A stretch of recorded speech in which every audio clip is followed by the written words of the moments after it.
Potserki. Halo Healthies, kembali lagi bersama Potserki, podcast seru Radioki. Oke Healthies, pada episode kali ini akan bersama aku, Amel, sebagai host. Dan tentunya aku gak sendirian Healthies, aku ditemani oleh dua narasumber nih yang hebat-hebat banget nih tentunya di Prodi Radiologi Purwokerto ini. Siapa sih kira-kira? Oke, kita langsung aja gak sih Healthies? Aku pada episode kali ini ditemani sama Kak Sevia nih, selaku Gubernur Himpunan Mahasiswa, dan juga Kak Aida selaku Ketua Dewan Mahasiswa tahun 2026 ini. Boleh dong beri tepuk tangannya dulu. Oke, sekarang Kak Sevia dan juga Kak Aida ini kan mengemban tugas baru ya di tahun 2026 ini. Boleh dong perkenalan singkat nih sama Healthies yang ada di rumah. Halo Healthies, kenalkan nama saya Sevia Di sini saya sebagai Gubernur Himpunan Mahasiswa tahun 2026 dan saya sendiri sekarang semester 4. Halo Healthies, perkenalkan nama saya Nur Ainia Jafairoh, ya teman-teman bisa panggil saya Aida. Saya di sini diberikan kepercayaan untuk mengemban amanah sebagai Ketua Dewan Mahasiswa tahun 2026 dan sekarang saya semester 4 ya. Oke, aku ucapin selamat buat Kak Sevia dan juga Kak Aida nih karena terpilih menjadi Ketua Dewan Mahasiswa dan juga Gubernur Himpunan Mahasiswa tahun 2026. Oke, gimana nih kabarnya Kak Sevia dan juga Kak Aida nih? Alhamdulillah baik. Alhamdulillah ya. Oke, kesibukan Kak Sevia dan juga Kak Aida akhir ini apa nih? Kelihatannya sibuk banget nih di semester 4 ini ya, yang sebentar lagi menuju tingkat akhir nih. Kalau dari saya sendiri ya, kesibukan saya ini akhir-akhir di bidang akademik itu kemarin baru saja mengikuti kegiatan pengabdian masyarakat yang di Desa Karangpitung, terus ada orientasi MRI, kemudian juga CT scan, dan saya juga itu mengikuti kegiatan volunteer di luar ya. Kalau kalian boleh cek teman-teman, nanti cek aja di IG Sapa Kasih. Dan nanti kita lihat guys, Sapa Kasih. Boleh. Mungkin kalau dari saya sendiri, saya seperti jawabannya Mbak Ida, kesibukan kita di semester 4 ini mengikuti promkes atau promosi kesehatan itu yang di Desa Karangpitung itu, serta kita mengikuti orientasi MRI dan juga CT scan.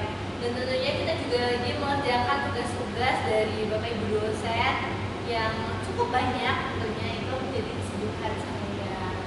Oke, baik, keren banget nih. Ternyata kakak-kakak ini sangat produktif banget nih Healthies. Oke, kita langsung aja mungkin ya Kak ke pertanyaannya. Pertanyaan yang pertama nih, gimana sih perasaan Kak Sevia dan juga Kak Aida nih waktu terpilih menjadi Gubernur Mahasiswa dan juga Ketua Dewan Mahasiswa nih? Perasaannya senang, terharu atau gimana nih Kak? Tentunya saya merasakan sangat bersyukur, juga sangat senang karena diberikan tanggung jawab serta amanah yang begitu besar untuk menjalankan hima di tahun 2026 ini. Kalau dari saya pribadi ya, waktu terpilih menjadi ketua mahasiswa ya, waktu kandidatnya saja tuh saya merasa campur aduk sekali perasaannya. Ada bangga, ada sedih, ada khawatir juga. Karena dari bangga sendiri tuh saya diberikan kepercayaan ya sama teman-teman dan juga pihak yang terkait bahwa saya itu bisa mengemban amanah sebagai ketua dewan mahasiswa. Untuk takut dan khawatirnya sendiri tuh karena menurut saya ketua sendiri itu kan memiliki pandangan yang tanggung jawabnya besar gitu kan. Nah, di situ menjadi ketakutan dan kekhawatiran saya, apakah saya bisa membawa dewan mahasiswa ini menuju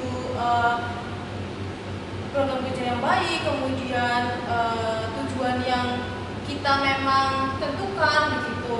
Tapi di situ saya hilangkan kekhawatiran dan ketakutan saya karena saya di sini belum mencoba, saya belum melakukan.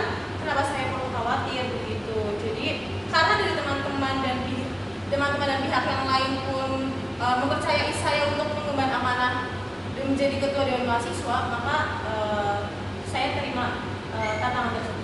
Oke, keren banget ya Healthies. Ternyata kakak ini tuh terbaik dari yang terbaik nih. Oke, kalau boleh tahu Kak,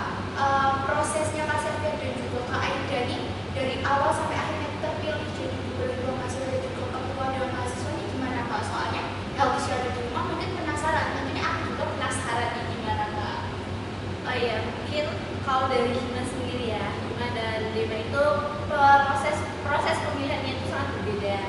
Kalau di hima itu prosesnya kita akan dicalonin oleh hima tahun sebelumnya, yaitu tahun 2025. Dia akan calonin siapa aja nih yang akan menjadi kandidat di 2026. Setelah itu nanti akan ada persyaratan yang harus kita lalui, yaitu pendaftaran juga. Terus juga ada tahap orasi dan juga debat, yang itu melibatkan seluruh mahasiswa radiologi untuk melihat kita nih debat bagaimana aja program kerjanya, visi misinya, seperti itu. Nanti setelah itu baru pemilihan calonnya itu juga dari seluruh mahasiswa juga dosen, seperti itu. Oke, gimana Kak perasaan Kak Sylvia waktu debat nih? Tentunya kan ditonton ya sama seluruh mahasiswa nih dari tingkat 1 dan tingkat 2. Gimana nih Kak perasaannya Kak Sylvia waktu Perasaan ya mungkin cukup deg-degan banget karena kita dilihat oleh seluruh mahasiswa dan juga bapak ibu dosen. Jadi itu benar-benar kayak nervous juga, takut salah jawab mungkin, ataupun jadi ngeblank karena di situ benar-benar dilihat semua orang ya. Jadi kita mau jawab itu jadi kebingungan sendiri karena kan dilihat tuh kayak dan gitu, jadi kayak takut. Tapi kan ketakutan itu jadi bagi saya itu jadi semangat juga karena kita kan membuat di hima itu menjadi positif, bukan negatif. Ya kalau negatif kan mungkin malah tambah takut ya, tapi kan karena ini aku akan membawa arah yang positif juga, jadi saya harus benar-benar semangat untuk melaksanakannya itu. Jadi ya perasaannya juga takut, juga deg-degan seperti itu. tentunya ya Kak? Iya. Tapi alhamdulillahnya bisa nih melewati itu. Oke, kalau dari Kak Ida gimana nih Kak? Sebenarnya untuk pemilihan raya dari Dewan Mahasiswa dan juga mahasiswa itu hanya ada perbedaan di sistem wawancara dan juga pemilihannya ya. Karena untuk wawancara dan pemilihannya itu kita lakukan secara internal. Tapi untuk urus-urus berkas seperti berkas administrasi atau penunjang, kemudian video demonstrasi yang perlu kita buat dan di-post di IG Dewan Mahasiswa itu sama saja. Waktu pemilihan dan wawancara saja secara internal, karena di Dewan Mahasiswa setelah pemilihan raya himpunan mahasiswa, Dewan Mahasiswa dari tingkat tahun 2025 tingkat waktu itu tingkat 2 dan tingkat 3 itu dikumpulkan. Kemudian kami 2 kandidat calon diwawancarai dengan pengawasan kemahasiswaan. Kemudian langsung dipilih voting atau pemungutan secara internal. Oke, berarti ada perbedaan antara hima dan juga hima ya Kak. Berarti kalau hima lebih internal ke anggota organisasi, tapi kalau hima menyeluruh ke mahasiswa radiologinya. Oke, mungkin kita bisa lanjut nih. Nah, sekarang kita masuk nih Helvis ke tema kita pada kali ini, yaitu langkah dan arah Dewan Hima 2026. Menurut Kak Sepe dan Kak Aida, arah besar organisasi tahun ini dibawa kemana sih? Arahnya mau dibawa kemana? Maksudnya Dewan Hima ini kedepannya mau gimana sih sama kakak? Kayak untuk arah besar di himpunan mahasiswa tahun 2026 ini menciptakan organisasi yang aktif, kolaboratif serta responsif terhadap kebutuhan mahasiswa di himpunan, yang nantinya mahasiswa itu juga bisa menyampaikan saran ataupun pendapat ataupun kritik terhadap himpunan mahasiswa agarnya nanti proker-proker di himpunan mahasiswa itu bisa sesuai kebutuhan mahasiswa, yang tentunya itu nanti kita juga akan lihat apa saja sih yang mereka sampaikan ke kita gitu. Jadi tentu di himpunan mahasiswa itu arahnya itu benar-benar menjadikan himpunan mahasiswa itu secara kolaboratif antara mahasiswa dengan himpunan mahasiswa ataupun dengan KBM di radiologi Purwokerto. Kalau Kak Ida gimana nih Kak? Sebelum memasuki arah dan langkah besar ya dari Dewan Mahasiswa ya, saya perlu garis bawahi bahwa Dewan Mahasiswa dan himpunan mahasiswa kita pun memiliki arah dan langkah satu tujuan ya, yaitu membangun radiologi Purwokerto itu menjadi lebih baik. Tapi kalau kita berbicara tentang Dewan Mahasiswa ya, Dewan Mahasiswa sendiri kan merupakan lembaga legislatif yang komunikatif, responsif, dan memiliki kredibilitas yang tinggi dalam representasi pengawasan ya. Maksud dari komunikatif dan responsif itu ya, kita sebagai Dewan Mahasiswa kan memiliki prioritas menjadi jembatan aspirasi mahasiswa ya. Jadi kita itu mau mahasiswa itu komunikasi secara terbuka kepada kita, dan kita itu responsif, yaitu menindaklanjuti langsung kepada pihak prodi. Oke, nah menyangkut hal tersebut nih Kak, ada nggak sih dari Kak Sevia dan juga Kak Aidani ingin bangun atau benahi nih di kepengurusan Kakak gitu, terus satu tahun ke depannya ada nggak sih kira-kira yang ingin dibangun atau benahi nih? Nah, mungkin yang dibangun itu pasti dari internalnya terlebih dahulu, karena kan jika internalnya sudah kokoh atau fondasinya sudah benar, itu pasti akan terstruktur dengan jelas. Jadi di internal rumah sendiri itu pasti akan mementingkan kekeluargaan kita agar kita tuh bisa merasakan nyaman di organisasi tersebut, agar hima-hima atau pengurus hima itu bisa menyampaikan pendapatnya mereka ataupun juga saran mereka terhadap hima. Jadi kita pasti menjunjung kekeluargaan itu sendiri, serta kita akan melakukan koordinasi antara pengurus yang tamat. Boleh nggak ngomong yang ini langsung dilanjut boleh nggak? Nggak bisa ya, harus dari awal ya. Dari awal aja ya. Harusnya jangan apa tuh kayak kenapa aja kurang berhenti sih ya? Ya, bisa. Sana dua. Untuk hima sendiri kita akan membangun internal terlebih dahulu. Jika internalnya sudah kokoh atau fondasinya sudah jelas, pasti strukturnya nanti akan lebih terarah. Jadi di hima itu pasti akan mementingkan kekeluargaan itu terlebih dahulu antar himanya itu. Terus kita juga akan melaksanakan koordinasi antara pengurus itu lebih jelas, terus pembagian tugasnya juga jelas, serta kita juga selalu melakukan rapat atau evaluasi rutin agar di himpunan mahasiswa itu benar-benar terstruktur seperti itu. Sebenarnya sama aja ya seperti itu, mahasiswa kita benar dulu internalnya. Jadi sebelum masuk kita ke proker besar dan juga target tinggi kita ya di organisasi ya, kita harus benahi dulu internal dari anggotanya gitu. Karena kalau misal anggotanya saja belum bisa dibenahi dengan visi misi yang sama, tujuan yang sama, nanti kedepannya akan lebih sulit ya, karena komunikasi kita itu akan terhambat ya di organisasi. Jadi dari situlah ya, dari Dewan Mahasiswa, sebelum kami memulai perjalanan dengan proker yang besar atau target yang tinggi, kami benahi fondasi terlebih dahulu dari anggota yang terlebih dahulu. Oke, berarti secara berbicara tuh ingin internalnya dulu yang dibenahi, yaitu kekompakan manusia dan juga kekeluargaan. Nah, gimana nih caranya Kak Sevia dan juga Kak Aidani menjaga komunikasi dan juga menjaga agar antar anggotanya kompak gitu? Kan tentunya itu penting ya di organisasi. Gimana nih Kak caranya? Di himpunan mahasiswa sendiri untuk membangun komunikasi dan juga kekeluargaan itu, kami berusaha untuk membangun komunikasi dua arah dan komunikasi terbuka agar himpunan mahasiswa itu bisa merasa dihargai dan juga didengar. Ketika anggota yang merasa didengar itu pasti akan mereka bisa melakukan untuk komunikasi dengan jelas, atau mereka bisa melakukan berpendapat, mereka menyampaikan kritik dan juga saran. Itu bisa membangun komunikasi yang efektif dan juga kekeluargaan, karena kita juga di himpunan mahasiswa sendiri itu untuk merangkul anggotanya itu harus benar-benar dimulai dari komunikasi juga seperti itu. Kalau Kak Aidani gimana nih Kak? Dari Dewan Mahasiswa sendiri ya, untuk komunikasi dan kekompakan sendiri itu kan nggak muncul sendiri ya, itu perlu dibangun dan juga perlu dijaga secara konsisten ya. Maka dari itu saya pribadi ya di Dewan Mahasiswa itu berusaha untuk menciptakan budaya komunikasi yang terbuka, komunikasi dua arah. Jadi itu teman-teman dari anggota itu bisa memberikan masukan, kritik, kemudian menyampaikan pendapat apapun tanpa ada halangan yang sedang mereka hadapi. Oke, selanjutnya nih Kak, mungkin pertanyaannya nih menarik nih buat helpis juga yang ada di rumah. Nah, di tahun ini kan tentunya ada program kerja dan juga inovasi baru nih Kak.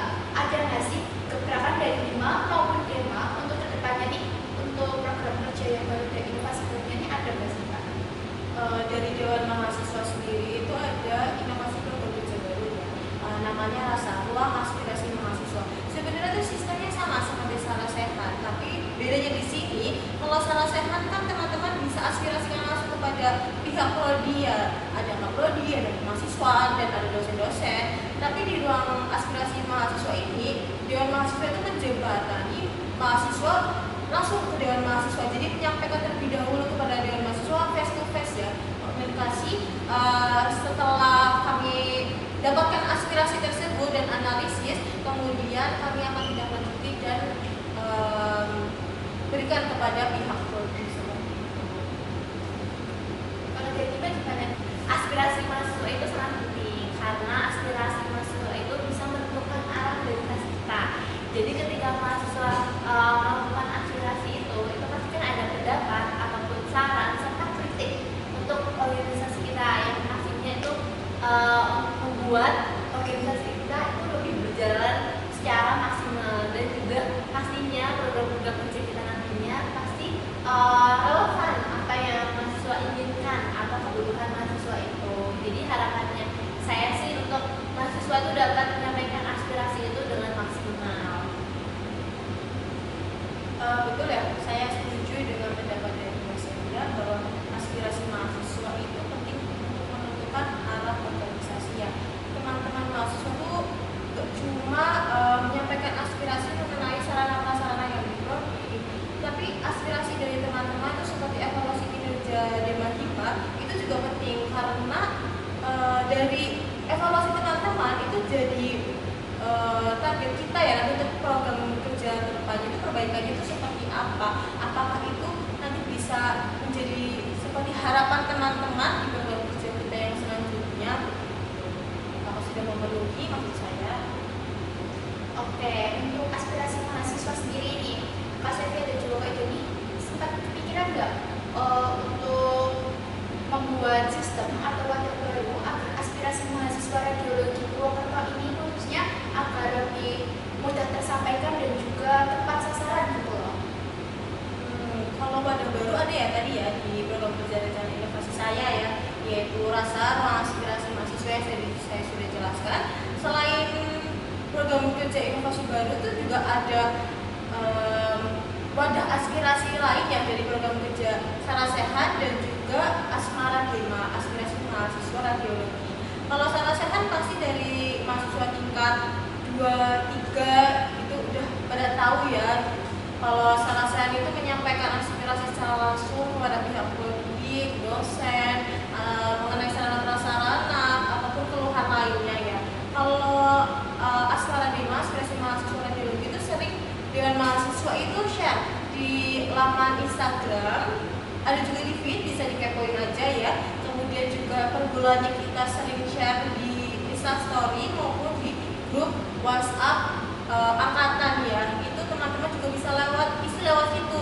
Itu melalui Google Form ya. Kalau rasa sendiri tadi kan bertemu secara langsung dengan Dewan Mahasiswa. Berarti menggunakan banyak platform itu ya Kak buat agar mahasiswa tuh menyampaikan aspirasinya tuh bisa melihat ke semuanya gitu loh. Iya betul. Jadi banyak sekali wadah aspirasi buat teman-teman mahasiswa yang sudah disediakan oleh Dewan Mahasiswa. Oke, kalau dari Dima ada nggak? Nah, kalau di Hima sendiri, karena kita memiliki inovasi program kerja yang bernama Reconnect itu untuk menyampaikan pendapat mahasiswa ataupun saran, kritik, serta masukan terkait program-program kerja di bulan mahasiswa. Jadi mahasiswa dapat menyampaikan itu ketika pertemuan KKN rutin, kita nanti akan memberikan program mahasiswa juga. Jadi nanti mereka bisa menyampaikan di situ untuk terkait proker-proker di Hima. Jadi nanti proker-proker di Hima pasti akan melakukan evaluasi tersebut. Jadi nanti kita bisa melakukan inovasi juga terkait proker-proker yang nanti ke depannya. Oke, keren ya ternyata untuk aspirasi mahasiswanya nih yang disediakan dari Dima dan juga Hima tuh ternyata banyak gitu. Nah, oh iya dari Dima dan juga Hima tuh kan kayak satu kesatuan yang kawan gitu, tapi punya satu tujuan yang sama nih.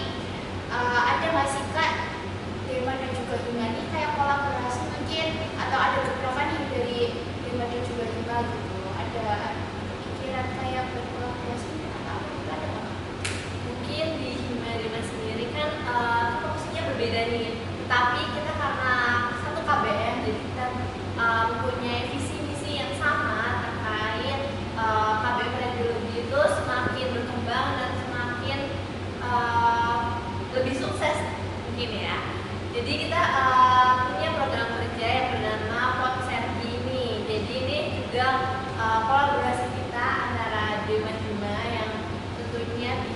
Dema Hima itu saling melengkapi juga, ataupun kita juga menambah kekeluargaan antara Dema dan Hima. Dan juga di tahun ini kita sama Dema Hima itu membuat kayak kolaborasi antara informasi. Jadi ketika di himpunan mahasiswa itu ada proker yang melibatkan informasi itu harus disalurkan, itu kita biasanya meminta dari Dema untuk dapat menyalurkan informasi tersebut. Jadi itu bisa menambah kekompakan antara Dema Hima.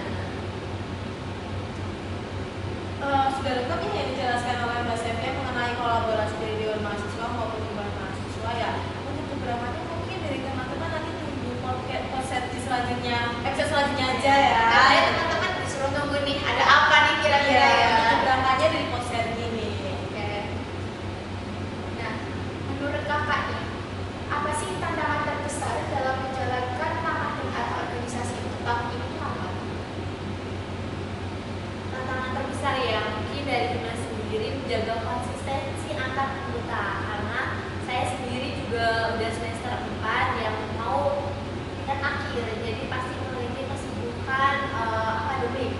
Jadi kesibukan itu menjadi tantangan juga antara kita dan anggota-anggota yang di mau tingkat akhir ini. Jadi untuk mengayomi mereka saya harus benar-benar sabar dan harus benar-benar rangkul mereka agar mereka tetap melakukan kegiatan organisasi ini dengan penuh semangat juga, karena kan ketika organisasi juga sibuk terus akademik juga sibuk, pasti kan jadi kita kayak bingung nih mau yang mana. Jadi di Hima ini sendiri kita kan rindu keluargaan, jadi kita pasti akan menanyakan kenapa sih ada apa sih, kenapa jadi tidak aktif seperti itu. Jadi kita harus menanyakan tiap anggotanya itu mereka merasa tertekan ataupun enggak, itu kita harus menanyakan mereka untuk menjadi landasan juga organisasi kita agar terciptanya organisasi itu benar-benar jelas dan berhasil.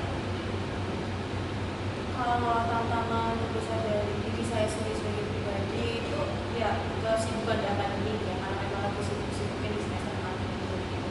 Kalau tantangan dengan anggota ya menurut saya itu komunikasi, karena komunikasi itu harus konsisten dijaga dan terus dibangun ya. Kalau komunikasinya kita itu lama-lama tidak searah lagi dengan anggota ya, pasti nanti untuk program kerja selanjutnya, kerjasama selanjutnya itu pasti akan terus. Iya. Kalau tantangan terbesar dari Dewan Mahasiswa sendiri itu ya kepercayaan dari teman-teman mahasiswa itu yang berbeda. Tantangan itu apakah dari teman-teman mahasiswa dan mahasiswa ya lebih utamanya ya, apakah mereka masih memberikan percaya kepada kita, aspirasinya itu tersampaikan dengan jelas dan ditindaklanjuti oleh pihak prodi begitu. Kalau dari pihak prodinya sendiri, apakah dari Dewan Mahasiswanya itu bisa berkembang lebih baik dari tahun ke tahun ataupun ke tahun ke depannya? Namanya ternyata benar juga ya kak ya. Oke. Nah, ada nggak sih kak? Kan setiap pemimpin nih gaya kepemimpinannya kan berbeda ya. Nah, dari Kak Sevia dan juga Kak Aida nih, gaya kepemimpinan yang ingin kalian terapkan nih di kepengurusan kali ini kira-kira apa ya kak?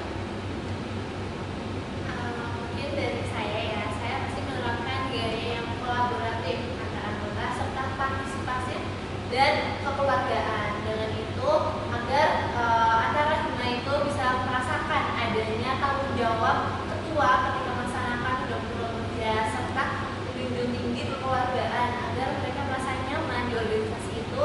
Jadi pasti mereka lebih semangat. Kalau dari saya sendiri, gaya kepemimpinan saya yang dibawa dari mahasiswa itu saya masih menjunjung tinggi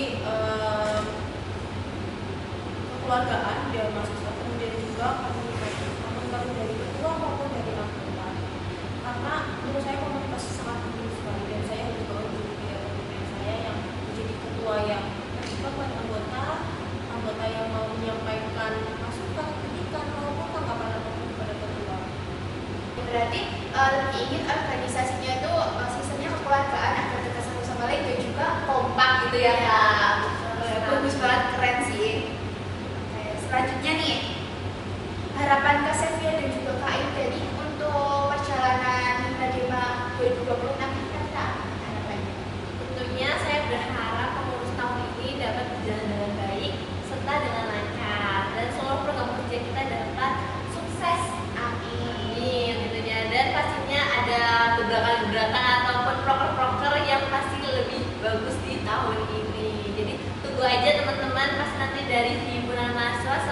Dewan Mahasiswa pasti melakukan pengumpulan kerja yang lebih baik dari sebelumnya. Harapan saya ya dalam perjalanannya jadi ketua Dewan Mahasiswa, semoga dari program kerja yang sudah diadakan akan diadakan oleh Dewan Mahasiswa berjalan lancar.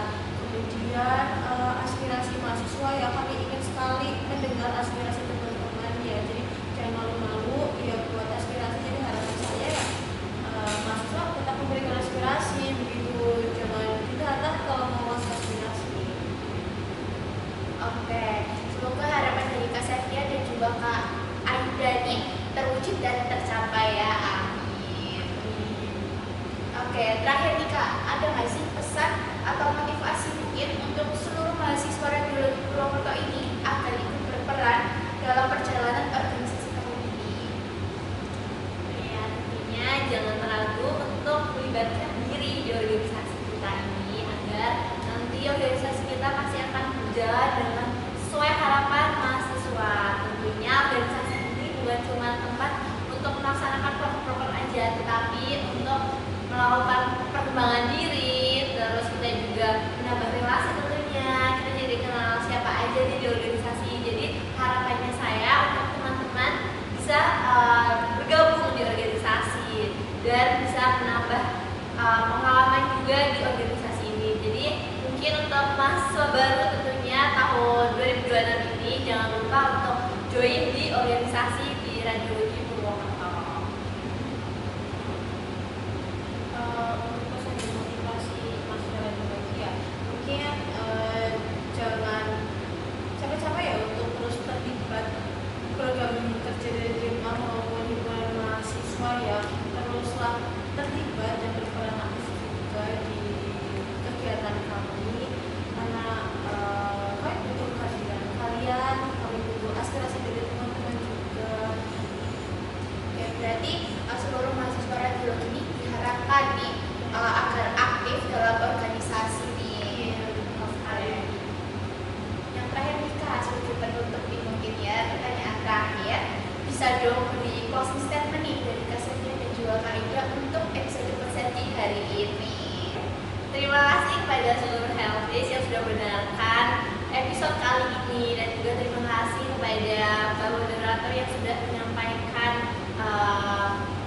pertanyaan-pertanyaan kepada kita yang sangat-sangat seru dan juga menarik. Dan juga terima kasih kepada mahasiswa tentunya, mahasiswa Radiologi Purwokerto yang sudah antusias ataupun sudah mau terlibat melaksanakan kegiatan-kegiatan di Dewan Mahasiswa dan juga himpunan mahasiswa.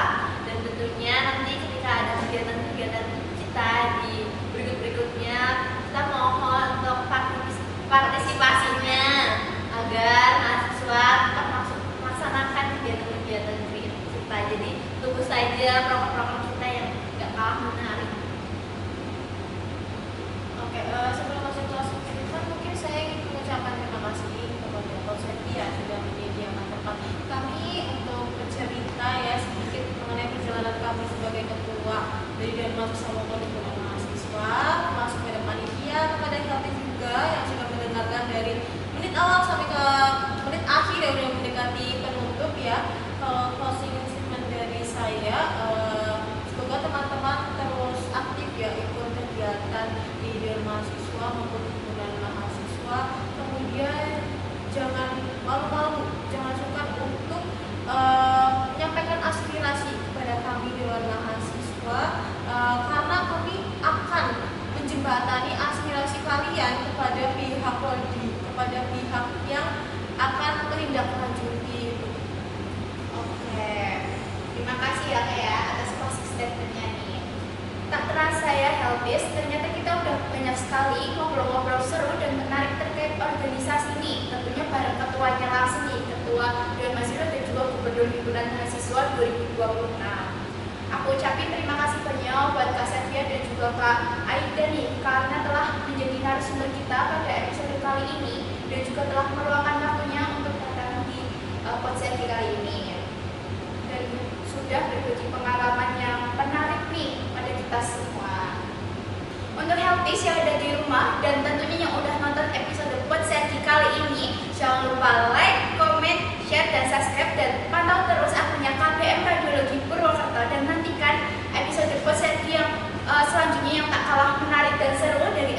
kali ini. Oke, sampai jumpa di episode selanjutnya. Bye-bye, see you.